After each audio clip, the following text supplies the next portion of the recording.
امریکہ کے ایک journal the journal of positive psychology کے شمارہ 19 دسمبر 2012 میں ایک ریسرچ کے نتائج چھپے ہیں۔ یہ ریسرچ امریکہ کے 2 اسکالرز اکیڈمکس نے کی ہے۔ ان کے نام یہ ہیں۔ اس ریسرچ میں خوش رہنے کا راز بتایا گیا ہے۔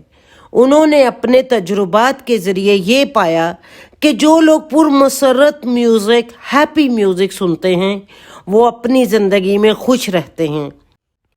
ان میں وہ لوگ زیادہ خوش پائے گئے جنہوں نے باقاعدہ طور پر خوش رہنے کی کوشش کی۔ Those who actively tried to feel happier reported the highest level of positive mood afterwards۔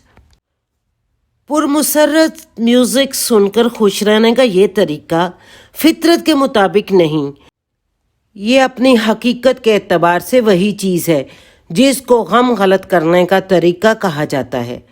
فطرت کے تخلیقی نقشے کے مطابق صحیح طریقہ یہ ہے کہ زندگی کے مسائل کو چیلنج کے طور پر لیا جائے۔